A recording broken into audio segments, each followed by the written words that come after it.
The Architecture of a Life. My name is Kate Walsh. I am a 33-year-old elementary school teacher, and today is the hardest day of my life. The rock of my existence is gone. The lowering of the coffin into the hole was surreal. The man I loved, Tom Walsh, was disappearing before my eyes.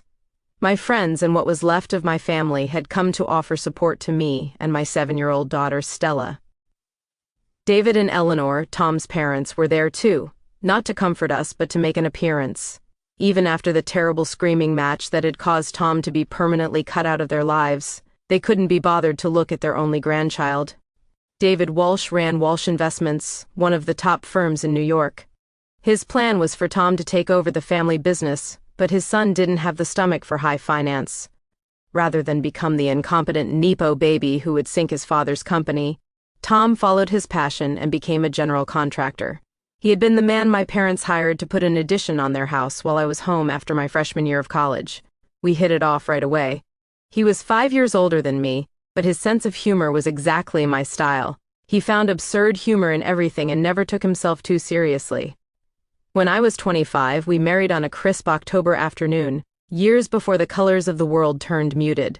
My parents, Dylan and Elizabeth, passed away in a plane crash when I was 24. They finally decided to actually celebrate their wedding anniversary by taking a trip to Europe. It was all they could talk about. But fate gave them a middle finger. Stella was born a year later. Tom called his parents to let them know, but the chill of the conversation didn't give him hope that they would accept Stella into their lives. And Tom was an awesome dad. He was the one on the weekends that would play tea with her and her stuffed animals and dolls. He let her read stories to him, which was usually the same one every time, and he acted like he never heard the story before.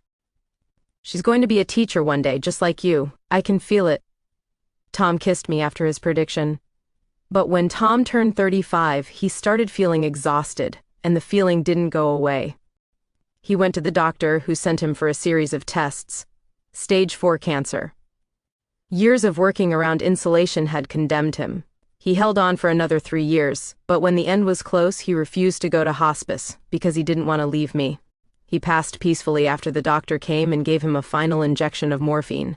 I cried uncontrollably. My neighbor took Stella out to dinner while me and my cousin made the funeral arrangements. And I began to believe that our futures weren't in New Jersey anymore. The decision to leave New Jersey happened in the quiet, hollow hours of a Tuesday morning, 3 weeks after the funeral. The house was full of him. The custom cabinets he'd built, the crown molding he'd painstakingly leveled.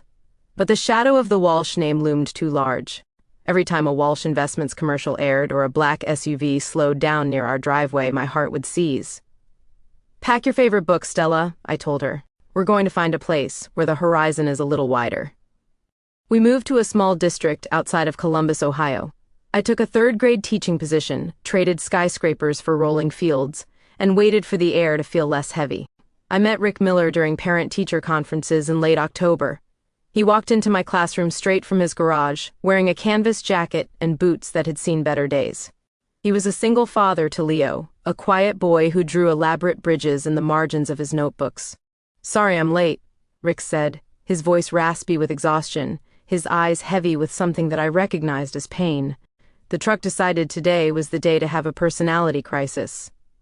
As we talked about Leo, I saw the same grounded integrity in Rick that I had loved in Tom. He didn't care about status. He cared if his son was happy. Like me, Rick had lost his spouse suddenly.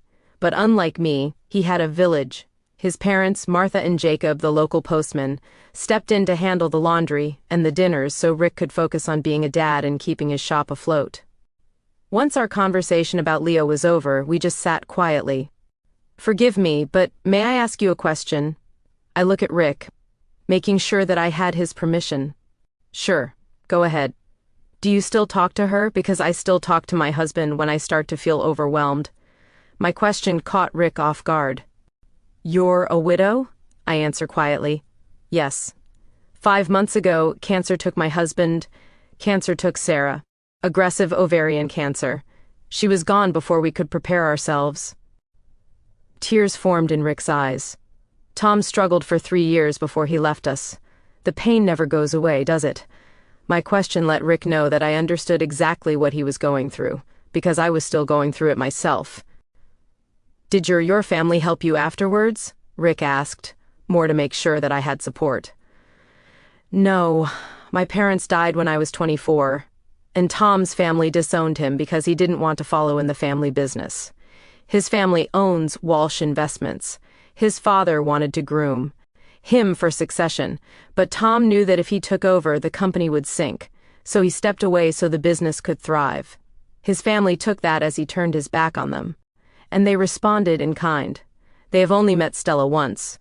There was regret in my voice. I guess I got fortunate. My parents basically moved into my house to run things while I try to keep my business afloat. Rick spoke like he felt extremely guilty for having a support network. And Sarah's parents live in California, but they call every Sunday to talk to Leo. I don't want to overstep, but my mom makes an awesome meatloaf. If you want, you're free to come for dinner Sunday night. No pressure. Rick's offer was sincere. I don't want to impose on you. I suddenly felt nervous. You wouldn't be, but hey, no pressure. Rick wrote his address on a piece of paper. And then he wrote his number. If you ever need or want to talk, please, don't hesitate. Rick and I stood up, shaking hands gently. He collected Leo from the principal's office, and I looked out the window and watched the two of them drive off, feeling a torrent of emotions. That night, I spoke to the empty air of my bedroom, terrified that moving on was a betrayal of Tom's memory, but sleep brought a gift. I dreamt of Tom in our old kitchen, bathed in golden light. He didn't say a word. He simply took my hand, his grip warm and solid, and gave me that slow, absurdly beautiful smile. It wasn't a goodbye, it was a release. That Sunday, I took Stella to the Millers for dinner. It was the polar opposite of the Walsh estate. Actual conversation, the scent of meatloaf, and the chaotic, joyful noise of a family that actually liked one another. Watching Rick's mother fold Stella into a hug that smelled of flower and lavender, I realized that a legacy didn't have to be a burden. It could be a safety net. A few weeks later, Rick and I had our first quiet dinner at a small bistro downtown. Without the children present, the air felt electric. Do you ever feel like you're cheating? Rick asked softly, touching my hand across the table.